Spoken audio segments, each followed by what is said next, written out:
Hello, Internet, and welcome, once again, to the Free-to-Play Cast, brought to you by MMOBomb.com, your home for all things free-to-play related. This is episode 194, and we're recording on September 7th. You're watching it on the 8th or later.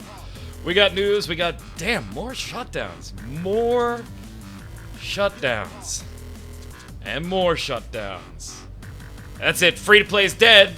We're time to wrap up the Free-to-Play Cast. Have a great week, everybody. We'll see you next Thursday. Alright, I guess we gotta go over some of this stuff. But before we get started with the shutdowns, the opening ups, and the expansions, there is good news on the horizon, too. Let's introduce our hosts. Mr. Jason Winter, how are you, sir? I'm doing well, and I don't know, saying these games are shutting down would be sort of like saying, you know, the Cleveland Browns are going away. Nobody would notice. Oh, boy. Well, there's a state we don't want to listen to the Free-to-Play Cast anymore, so we're down to 49, which means we have to pick up another EU country as viewers here. Also on the line, oh wait, how's your fantasy football league, by the way? Did you do your draft yet? Yeah, I did it last night. It's going to be awesome, even though the computer said I'm going to go 0-14. Oh, all right, bucking the computer system. Also on the line, not so happy with some of his team's favorites and selections in the last week, Mr. Zach Sharps from Free to Play Weekly. How are you? Not so happy with my selection. Oh, he's ecstatic. I don't play fantasy football. No. I'm talking about some of your team's decisions lately. I don't know. I'm warming up to it now that they actually named the rookie the starter. If it was our backup or our original backup, then I would be just having to drink every Sunday. But yeah, I'm doing fine. And everybody outside of the United States and inside the United States that doesn't care about football, that's it. That's all the football chat here right now. We're done. We're going to go to free-to-play games now. So let's get started with the news. Oh, boy. All right, so last week it seemed like Ubisoft decided, screw free-to-play. Oh, by the way, and viewers, you too, be very careful on language. Good old YouTube, you know, everybody, we're not going to get into all of that stuff, but you apparently, you know, be careful. F-bombs could end up getting you not ad-worthy, apparently. So if we're editing F-bombs and you put them in comments, please forgive us. You know, it's just the nature of the freaking business. Know what you've done now. The free-to-play cast is now PG. All the comments now are just going to be full of F this, F that. That's Probably. Last week, Ubisoft seemed to say F you to the free-to-play market and backed out of it on almost all fronts. This week, Webzen, at least in the West, making some similar decisions. Now, the games we're going to talk about here shutting down, it's important to note that we are talking about Webzen publishing them in the West, and those are the versions that are shutting down. In other areas of the world, these games are run and published by different companies. Those ones are not shutting down. But if you're in the United States and areas on this side of the Atlantic, you're poop out of luck. Go already. Now you can just Oh, damn. Oh, man. So Webzen is closing down Elite Lords of Alliance, or ELOA, if you prefer, and Asta next month. So you have less than a month to play these games if you want. Unlike Ubisoft, though, Webzen will be offering various types of refunds depending on when you've purchased WCoin, and then you can use it in other Webzen titles. Now, I think we would be remiss if we didn't mention here, guys, that, yeah, we totally saw this coming. I mean, from the minute they were announced, basically, and let's not get into the whole ELOA versus In Spirit Online, which is also, you know, gone and was the illegal version and all that. We're talking about just the two Webzen titles. I don't think, you know, when we discussed this backstage, right, yesterday when the announcement broke, nobody was surprised. These just seemed like they were announced, they got pushed out into the West and localized, not very well in some ways, and boom, they made a couple of bucks off of it, and now they're shutting down. It's hard not to walk away with that kind of negative impression, Jason. I mean, yeah, but on the one hand, there's been so many games that I thought would just collapse within, 3 months. Somehow, Scarlet Blade lasted like 4 years or something. So on the one hand, yeah, it's another. Hey, Riders Vickers is still out there apparently. Whatever. Uh, but yeah, Ouch. ow, oh my God, ow. Ouch. But yeah, I mean, them shutting down eventually is not that surprising. I actually like Riders of Icarus. Stop that. Well, I am a little disappointed, though, that the updates aren't coming as fast as I thought they would. I've been sitting at 35 on multiple characters doing nothing right now. That's because all the easy stuff they could translate and show over to the U.S. is done now, and they have to actually spend money to get the rest No, of it. they're nowhere near the Eastern level cap yet. But anyway, yeah, it just doesn't surprise me that much. Yeah, you're right. It doesn't surprise me that much to see that these are going away. I remember us getting a few press releases of, and I think the websites were like very somewhat translated with a lot of their stuff. It just didn't show that it seemed like they were making that much of an effort to really get them over to the West. Like you said, advertise them a little bit, make a quick buck, and then just close up shop when it doesn't meet expectations for the quarter or whatever. Got to appreciate the honesty as far as the way their presser is worded. I mean, they're not trying to be coy about it at all. They're just like, hey, we love our player base. And this on both games. We love our player base.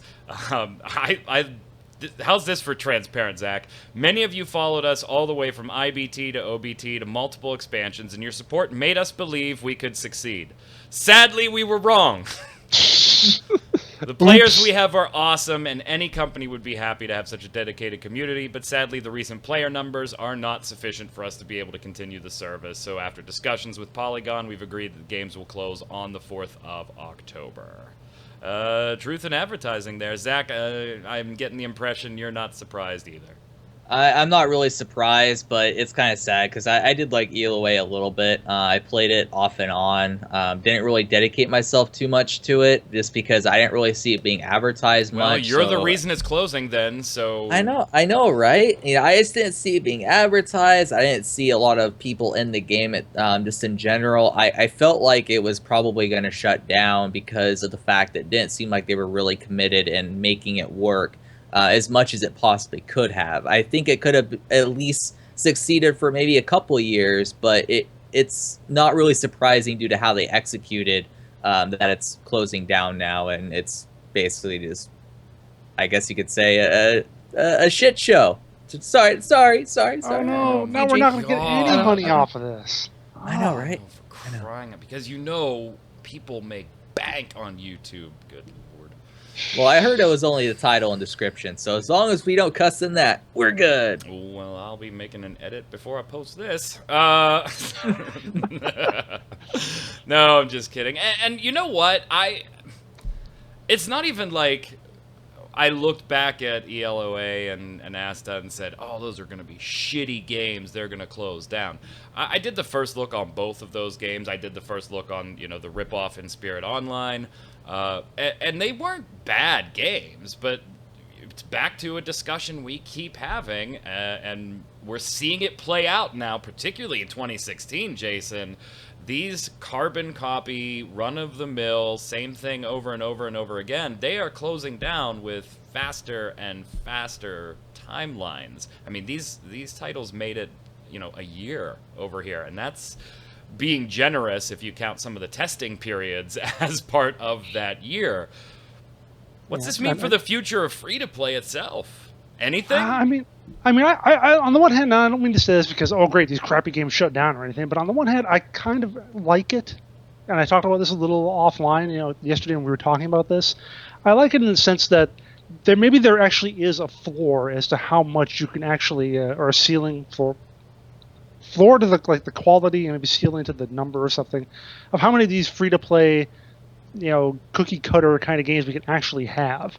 It's not like the App Store, which they said now has like 500,000 games on it. Ugh. I know. Maybe there actually is a limit as to how much of this stuff we can actually have and actually be supported. So if some of the really low tier stuff gets cut off every now and then, it doesn't really bother me that much, and I like it in the sense of maybe it means people actually try to make better quality stuff instead of just shovelwaring over the next round of imitators. I mean, that makes total sense, Zach, because you constantly hear in various reports and market analysis and everything that the MMO player base as a whole, not just free-to-play, but the MMORPG player base as a whole, isn't growing. you constantly were beat about the head and shoulders with that little factoid that the audience size is not growing. It's not shrinking. It's just kind of staying stable and has for years. And so with more and more and more titles, eventually there's a saturation point and things got to start going away. Yeah, we should only really be worried when quality games are not able to grow and succeed and as a result shut down. But Asta and ELOA, as much as I thought ELOA was an all-right game, it wasn't a great game, didn't really do too many things special. And then Asta was just, it was bad. I don't know how you said that was a decent game. Whoa. I didn't say decent. I said they were run-of-the-mill. There wasn't, oh my god, this is terrible for me. They were very run-of-the-mill, very cookie-cutter, very generic. I didn't say decent. Well, you like Riders of Victory, so I did not say decent.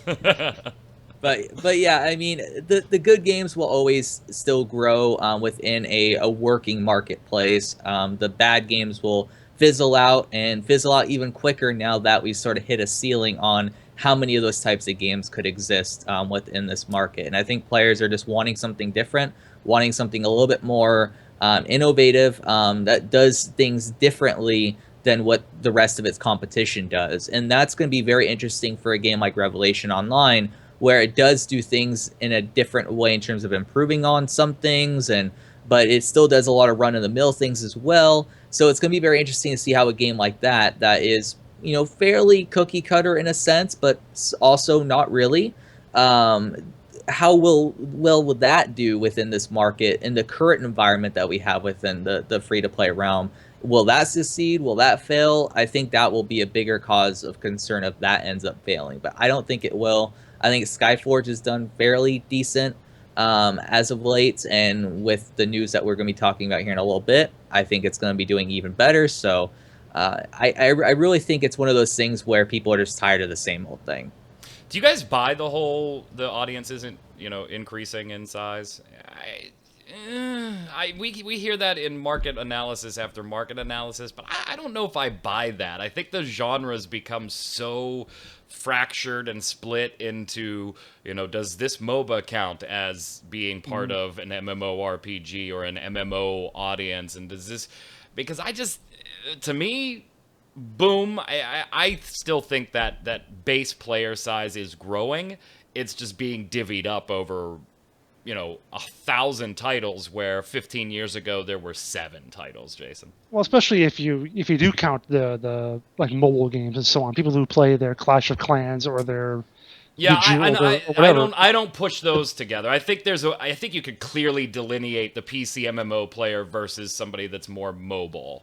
But the point I can see people making there is that some of those people discovering gaming for the first time on their phone are maybe coming over and trying the more complex MMORPG stuff. Oh, gotcha. So maybe that's where some growth probably occurred there. I don't know how much of that is still filtering in and how many people are also kind of leaving and growing out of that in the process. I think, though, that I kind of agree. Michael Pachter is one of the guys that loves to say this. Yeah, I do somewhat agree that I think it's more or less stabilized. If it's growing very slowly. It's not like, WoW had 5 million, then it had 8 million, then it had 12 million people, and just this explosion or anything like that. I think it's a lot more flatter if there is growth, or if it is just completely leveled off. At the very least, I don't think it grows fast enough to make up for the 3 or 4 MOBAs that launch every month or something like that. Zach, you buy it? You buying the hype? I honestly think that the MMO industry will continue to grow. It's just past sort of the complete catapult explosion phase of growth. It's more now just sort of steady and predictable. And so I think that it really comes down to, like I said, gamers just want more of a different experience. And if developers deliver on that, they'll still succeed. They'll still thrive within this industry. And I think MMO players as a whole are still going to get their friends into the mix and play these games together and have a good time. We're at the point now where every MMO that releases isn't going to succeed. It has to have something that differentiates itself from the market.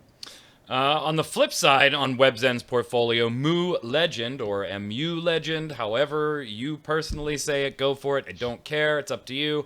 We don't have a ton of news on this one. We did get a little bit of a Whisperer class introductory gameplay. Obviously, you can visit sites like Against Aparu and stuff, checking out more Eastern coverage of the game. We really don't even know the payment model yet. Webzen, we're just assuming free to play. At least when it comes out in the West, excuse me. So it's not like Webzen pulled a Ubisoft and is backing out totally. And if you like Mu, then you got wings in Mu Legends. So yay. Moving on, Zach, you already tipped the hat here, but Skyforge, game we haven't really talked about much. We got peppered with PR every day from the My.com, the Alids team, Obsidian Entertainment, and then the game launched, and that was it. We actually had to go and find Skyforge news from then on about their invasions and things like that. But they will be dropping an expansion this fall called Ascension. Like every other expansion out there is called. Yeah, let's just totally disregard that exact name has been used by Ion in the past, Arcade 3 months ago. Close enough with Path of Exile's Ascendancy. And now Skyforge, it's the new Wrath of something. That's what it is. Ascension is the 2016 Wrath of something. Now, I don't play a lot of Skyforge. I have very specific reasons for not playing it. But Zach, it seems like a lot of those very specific reasons might be getting overhauled or tweaked in substantial ways in this expansion. Yeah, it's really interesting that it took them this long, because there was a lot of people that I saw that were discussing these issues as an entirety, as far as like the classes, and on top of that, the caps. I'm just happy they're removing the caps. I might hop into it. I'm still not sure. There was a certain game I got back into recently it's taking up my time right now. Will it take up enough time to go on till when that releases? No, okay, hold on. Somebody's being a little coy there. They got back into a game, but they didn't see, because Jason, when Jason gets back into a game, he says, oh, I've been playing a hell of a lot of World of Tanks lately. Mm-hmm. Yeah. Or I say, hey, I've been playing a lot of World of Warplanes lately. It's a world of something. It's a world of game. Something? Oh, okay. Oh, so you're playing Legion. Yes, I am. It's actually my one of the things we're going to talk about when we get to the bombs. All right, then we'll talk about it there. We'll talk about it. I love how you just tried to sidestep that. He was like, I don't want anybody to know I play World of Warcraft. Move over here. Go ahead. Skyforge changes. It took him a long time. Yeah, it took them a long time, but at least they're going to be there. Some existing players were saying, oh, well, it's going to sort of wipe our progress in a way. I saw that being posted on numerous different locations. So I'm wondering how they're going to sort of tie this in with even veteran players, as well as people like myself who maybe might be returning to the game, or even new players. So it's going to be interesting to see how they roll it out and execute it. But I do like, in theory, the changes that are being made to the game within this particular patch coming soon. I kind of had the same feeling, Jason. I kind of looked at it and I was like, oh, you know what? That's enough to get me to at least try it again. Now, the game does have that obvious repetition factor that just generally by design, there's not much they can do with. It's a Phantasy Star Online, right? They pick their model, and you're going to warp down to the planet, do your thing, and come on back. We're not talking about that and whether you think that's entertaining or fun or not. But some of these core systems, I thought, wow, you know what? That's great to get me back in. And then I did take a minute to figure, I wonder if veteran players that have played this since launch feel the same good vibes about this stuff. Well, don't look at me. I haven't played this about a month or two after it came out, so that doesn't include me. But it is funny you bring that up, though, that when I had my trip out to Obsidian Entertainment for last year for Armored Warfare, and there's a little bit of Skyforge talked about and whatever. We were out on the houseboat one night, or the big boat or whatever, and I actually got a chance to talk a little bit with some producer from from Skyforge, Russian guys, like directly from Outlaws or Mine or whatever. And he asked me, what are the things you like about Skyforge? What are the things you don't like? One of the things I said I didn't like was how it is so repetitive, and I have to grind it for so long to get to the fun parts, which is the only thing they don't seem to be addressing really here, is about getting to the different parts of the game. And that's the one thing I wish they would address a little better in terms of how much prestige it takes to unlock certain activities and so on. Maybe that's changed in the last year or so. I haven't paid that close of attention. But I wish that was something that was being addressed. I do like a lot of what they are talking about making classes easier to unlock, about the different way they're doing regions and so on, the new class and whatever. But to me, that's my thing. Having to repeat the same stuff over and over until you get to the fun parts is always what's going to turn me off. So that not seeing that makes me a little hesitant to jump right back in. I do like being able to slice off pieces of monsters and beat them to death with that piece. I mean, that is hands down probably the best thing that they're adding to the game. This comes out in the fall. Also get new classes, right? Or a new class. A new class. But the other previous classes are now going to be easier to unlock. You won't have to work your way through the Ascension Atlas. Jason, you kind of touched on that very briefly. The battle system's changing. Skills are going to be PvE or PvP focus, and you can learn them in any order. If you had a class unlocked, this is big though, prior to Ascension, you'll still have access to that class, but the skills you have available are going to depend on what you've already unlocked for that class. So there could be a little bit of coming back to the game or jumping into the game and, oh shit, where'd this go? And so you may have to work your way through there. One of the things I did not like on the flip side, and there's a ton of stuff that I do like here going on, is this whole stats are now being simplified again. And we've seen this with game after game after game, where I like a little bit more in-depth complexity. World of Warcraft, notorious for this one, right? You go and look back at Vanilla and Burning Crusade, and there was a fair amount of complexity with the stats. But then it all got pushed into Mastery, and then it all got pushed into this, and it's just taking away the stats. And while I understand it, because can be intimidating, we've kind of knocked Rift a little bit here and there for the complexity of building out the souls. I do like that, but it's got to be done in a way that there isn't one spec to rule them all, and I don't think we've really seen a game do that well enough, where Jason plays Class A, Zach plays Class A, I play Class A, but we all play it in totally different ways with different builds, and all three are equally viable. I just don't think we've mastered that as far as the MMORPG goes, Zach. Yeah, it's really comes down to all the builds that end up existing usually just slim down one choice per particular type of character, and you have to play that type of build, or you're basically not going to do as much DPS or not be as viable as a tank or a healer. And so I think that balancing is certainly a concern. But with Skyforge, I never really thought of that game being overly complex. If anything, it was too simplistic. So I really don't want them to dumb it down that much. Stats, it's not really that big of a deal. But if they were to dumb down, like trim away abilities or stuff like that, that would be a problem. But it doesn't seem like that's what they're doing, and so I'm completely fine with it. Yeah, they only had like a couple of stats to start with. Didn't they just have like might and vitality or something? Yeah, like I'm that? not saying their system was complex. I don't know much about their system at all. I'm just saying that when you start pulling stats like that, you're pulling complexity. And from what you gentlemen say, if it wasn't very complex to begin with, well, God, now it's like, why even be there? Well, but what they have had, though, from what I can remember when I was playing my character, I got all my Cryomancer skills, and I could see that they make the complexity in what skills you equip. You had like a choices for different buttons. Gotcha. Like your V could be one thing or another. So you could be like a pure DPS, you could be more of a single target, or maybe an AoE guy, and there was some control elements. So depending on how you build your character, that's how they determine how your build is going to be. Gotcha. As opposed to you have a DPS that does a certain amount of damage, is kind of tanky. I have DPS that does more damage and is all glass cannon. That's not how they differentiate it, I think.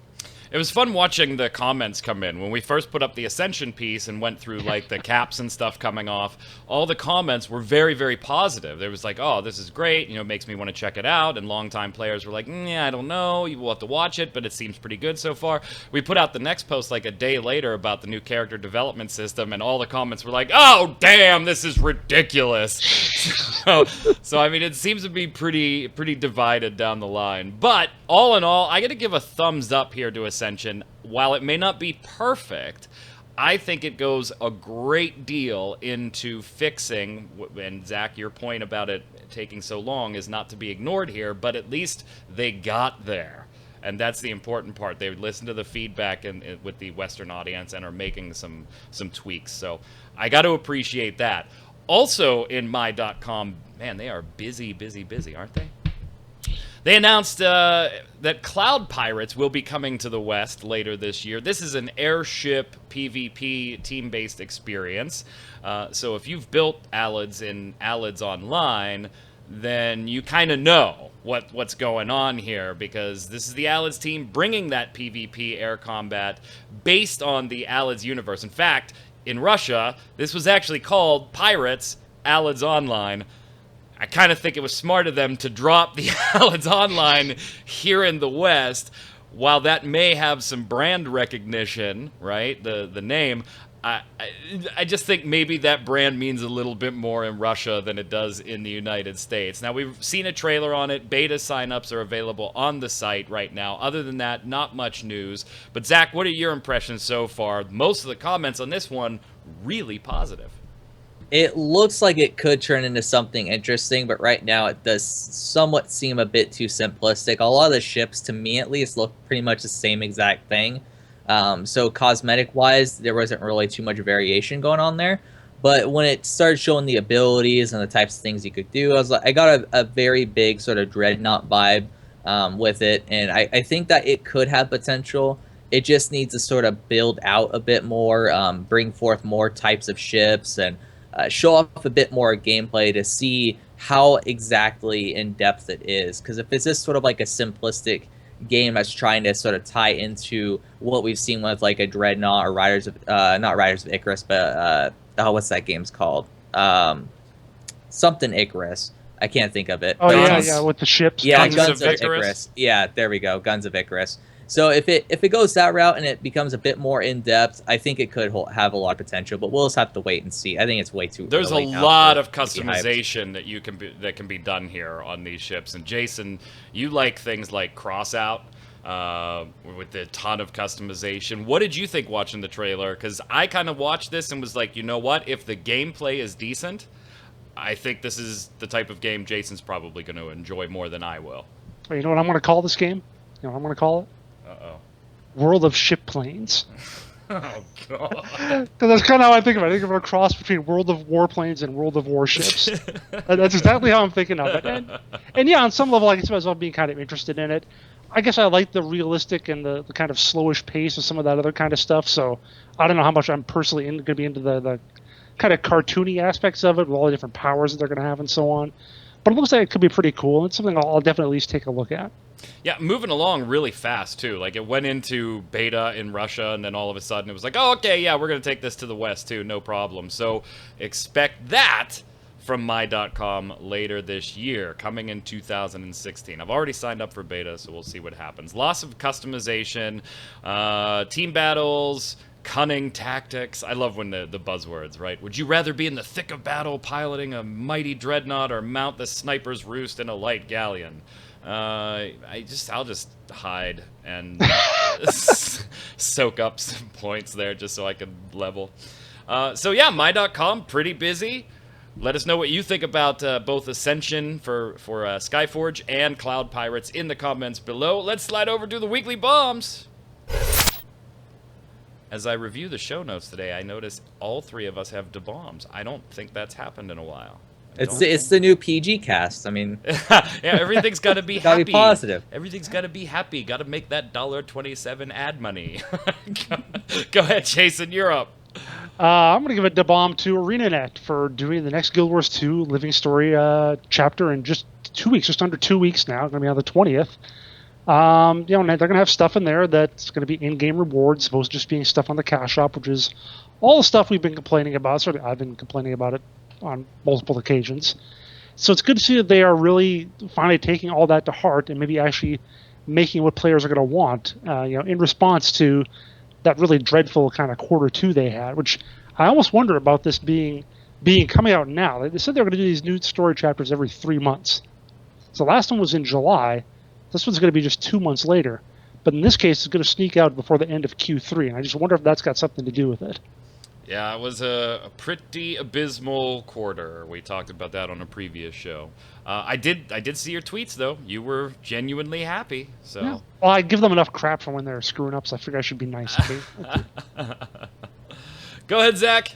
I'm going to give a dub bomb to the Legion companion app. I've been playing WoW Legion and been enjoying it a good bit. I'm only 101, so I'm not really going to give a dub bomb to the entire expansion just yet. But I do like the companion app at least, because it's something that they definitely should have done back in Warlords of Draenor with the garrisons. But everyone knew that system was terrible to begin with, so I can understand them holding off until the class order halls came into existence. So dub bomb to that. I've been enjoying it as well. So You're both doing it? Yeah, I'm 110 God, on my guys. Demon Hunter and doing the gear up, and then my main is like 104, 105. So yeah. I held off for a week though, so I don't feel like a big hypocrite for I waited for a lot of reviews. I waited for a lot of gameplay, and everyone seemed to have really liked it compared to Draenor, even people who I knew that scorned Draenor. So. Yeah. Jason, the leveling is done. I mean, the questing is the same as it's always been. You killed this many and things like that. But the way that they've leveled it with the zones, and we've talked about, it is nicely executed. I've been hearing that from my girlfriend. Yeah, she's playing. Where you can just jump anywhere, and it is nicely executed. That does come with the downside, though, of once you hit level 110, it's not like you can go back to a zone for a couple of quests you skipped and just nuke the shit out of them, because when you get there, they're now level 110 too. Gosh, how terrible. Yeah. But yeah, it works. It feels more organic on that front than the Guild Wars 2 zone syncing always felt to me. So I do enjoy that. Well, hey, it works out for me because I have a Guild Wars 2 UI, so it's gonna feel completely like Guild Wars 2. I'm going to give a dub bomb to Star Trek Online. 3D printing your customized ships for you if you want. It should range anywhere from $30 on up for you to do that. But if you got a kick-ass customized ship in Star Trek Online and you want to get a 3D printed version of that, they are being run by Euclid, which I don't have them out of the box, or I would show you them. I got a couple live lock figures that were printed by Euclid, so they're done pretty nicely. Are they anything like this? This is a 3D printed Skyforge thing. They gave me yes, that same yeah, thing from very similar to that. Hold on, let me bring your camera up. Oh, yeah, it is up. So very similar to that. That's done by Euclid. I have no idea. No, printed by Sandbox R. All right, it's 3D printed. So if you want your ships, yeah, I'm a dork. I think it's cool. Vinvu, big thing to note on Revelation Online. Vin says, it's not just a game with premium time option, premium account 30, 60, 90 days. It also has 3 more premium-like bonus scrolls in the Founders Pack in the form of 3 scrolls that last 30, 60, and 90 days that each give their own set bonuses that are even better. This sounds like the biggest pay-to-win of any game thus far. Essentially, judging by the Founders Packs, there's 4 times the premium options where anybody can afford all 4 will have a massive amount of bonuses that free-to-play players won't have. Wow. But isn't it just a PvE game? There's no pay-to-win in PvE. Yeah. If everyone can reach the same level in a reasonable amount of time, that's not pay-to-win to me. It's pay-to-progress. Yeah, but I wrote a thing about that, so anyway. Go ahead, Zach. Yamikami says, the bomb for Paragon. I played all the popular MOBAs, and this game has been the potential to top it all. I thought I could never enjoy a MOBA again, but they proved me wrong. However, A-bomb for not having SmartCast, QuickCast options available yet. Also, A-bomb for player who have no idea what the hell to do in the game, even though the MOBA genre is the most popular genre and it's been out for years. So why do you guys still run your heads into towers? I'm smart enough not to do that. That's the interesting thing about Paragon, though. There's so many weird, like, bad players that are at least at the initial stages. I have to think that it's like maybe cross realm with the PlayStation 4 and it's maybe PS4 players playing MOBAs for the first time. I don't know, but I agree with them. It's kind of weird, at least until you win a bit. Jason. Wilfredo Vera gives an A-bomb to Daybreak Games. Oh boy, our favorite. First they announced EQ next, then it's almost 5 years later scrap it because it just wasn't fun to play. And they switch gears to a first-person shooter. Where's the RPG they promised? If they want to play a first-person shooter, I can simply play the hundreds of other critically acclaimed FPS titles out there. To quote Riley from the Boondocks, Daybreak, you better pay what you owe. And the threats just keep rolling. Father J, I don't want to buy a Founders Pack because I'm not really sure of the ping here. Guess that's talking about Revelation Online. Guess that's the problem when you wait for a Western game from an Eastern place where you need the English language. Yeah, that one's always kind of stymied me in some ways. Go ahead, Zach. Tommy Berrien says, yo, massive A-bomb to Playdom, which handles some small Marvel games, specifically on suddenly announcing the closing of Marvel Avengers Alliance, a Facebook game which I've been playing for 4 years. They even had the audacity to do a gold sale just recently and teasing players of new characters and content, only to have the rug swept from under us. So avoid this company at all costs. Ouch. Yeah, that sounds pretty bad. That's rough. Go ahead, Jason. Salem Shrew, I guess, says, in my opinion, worrying about your business system shouldn't really be an issue, especially for MMOs. Just give people what they expect, and whatever you go with will be fine. A free-to-play game with a cool in-game shop that has some amazing cosmetic stuff that are updated every now and then should really be enough if your focus remains on keeping the game balanced with regular new content, etc. As for buy-to-play, I'd limit the amount of people playing it for the first months. Good luck with that. And your game's success will be left in the hands of reviews and updates. Any complaints about bugs? No, they didn't say they would. They said buy-to-play, it would limit the amount of people. That's what I mean. The buy-to-play game would limit the number of people. And again, good luck with that. Any complaints about bugs or crappy PvP or similar could last longer than expected, even if you try fixing it, and you end up with no choice but to mix buy-to-play with pay-to-win, which is worse. TLDR, the main focus and worry should be towards the game. The more/longer people play it, the more you'll make, even if your business system is changing names/looks. If your business system is changing names or looks or selling costumes. I could be wrong, but that's my opinion. Quote, a comment of the week goes to this next one. I had to put this in the show after talking about Firefall disappearing and reappearing and all of that stuff. That Harv... Did I mistype that? I think it's that Harv guy. I just made a little typo. Yeah, I think so. Says Schrodinger's Firefall, which is probably the most brilliant thing I have seen typed into YouTube in a long time. That's a pretty low bar. Yeah, right. Gamma Flux also on our site said, Firefall works fine. Why does MMO Bomb hate Firefall? Firefall does not work fine. I just tried now to type in the site. Right. MMO Bomb does not hate Firefall. In fact, we rather enjoyed Firefall. Go look at our original videos when it first launched. And no, it doesn't work fine, because even after the free-to-play cast last week, the game did come back up, but in the last 7 days, the site and the game have gone missing, MIA, at least 2 other times, so no, it doesn't work fine. Check out Reddit. It has nothing to do with MMO Bomb hating Firefall. It's Schrodinger's Firefall. When you look at it, it might be dead, it might be alive. You won't know until you open the box. It might be both. So therefore, it exists in both. Go ahead, Zach. Taj Worthington says, the bomb for WoW Legion, from a guy that has never played WoW before this. They did one hell of a job bringing me in with a story, easy to follow, and just fun MMO story content, a must play, even if you're not one of the millions already. So Jason, sub up. Go ahead, sir. Longtime commenter Sky Shadow says, question for you all. Is there any of you that have heard of Dust and Elysian Tale? Yes. I'm going to be shocked if any of you say yes, but I hope you do. And actually, I do, because I actually have it. Well, why are you shocked? That's like Yeah, I know, one of the most positively reviewed games in the last 4 years. Yeah. Problem was my controller wouldn't work on it. I have to get like an Xbox controller to use it, so I didn't really play it much. That's a fantastic game. Yeah, I wish I could play it more. Art style's Anyway. fantastic. Anyway, it also goes on to say, Devolve for Master X Master. Played in Alpha 3, thanks for the key, and enjoyed it a lot. I played every single MOBA that is available, and this is an alpha. Already is my top 3 games.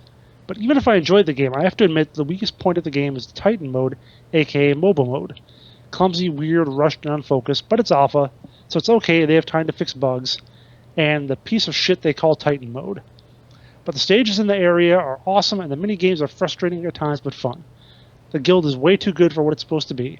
And last but not least, Ridlock Brimstone from Guild Wars 2 is beyond awesome. From skills to luck, it's just great. The only real complaints to the game is that it's an alpha and there's no way of reporting any bugs, WTF, and fix the goddamn queue time. I mean, 1 hour and you can't find me 2-player? Again, WTF. That's terrible. Question of the week. Last week, would you even play a Daybreak shooter, or are you just so mad at Daybreak they can screw off? And I'll spoil this one. Most people gave Daybreak the middle finger here. Aaron Meadows says, F Daybreak Studios, period. Succinct, to the point. Go ahead, Zach.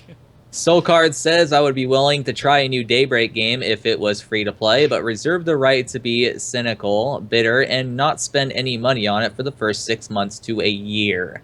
Is that like a cousin of yours, Jason?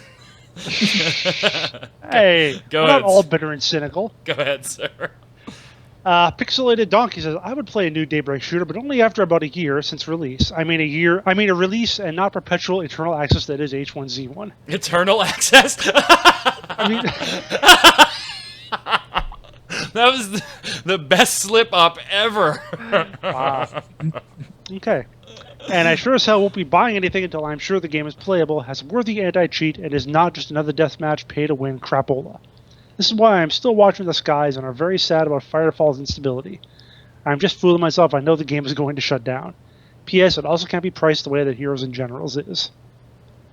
That's a game that you jump into now and then. What's the matter with the pricing there? I have no idea. Oh. Because I don't pay for it. I only play it free. Pixelated Donkey, let us know what you didn't like. Lord Fabulous says, I wouldn't lay a finger on anything Daybreak made, even if it's the most successful game in the world. Yipes. Zach. Weird Chicken says, if Daybreak comes with an interesting game, I will play it. However, I did learn not to waste my time following its development as I did with EverQuest Next. And I will not pay a single cent on a new game of theirs until it's fully released and not too many problems. Also, if it's another shooter, they really have to go out of their way to make a great and different game to have me play it. I have played plenty of shooters, and unless it's the next PlanetSide or something equally exciting, I'm not buying it. And I won't be holding my breath for that to happen. Lots of people saying they'll give them a shot, and this is just, go to the comments too, they'll give them a shot, but they are not putting any cash down up front. Yeah. They'll give them a shot Probably a later. smart idea. Yep. Go ahead, Jason. Use and Go says, new Daybreak shooter? Sure, no problems there. To invest money in it before seeing the actual game, maybe not. Depends on price. So that's actually interesting. He's actually saying he might if the price is good. No, I wouldn't. What happened to EQ Next is just that sad, but not new. I could probably find 10 or Landmark, EQ Landmark.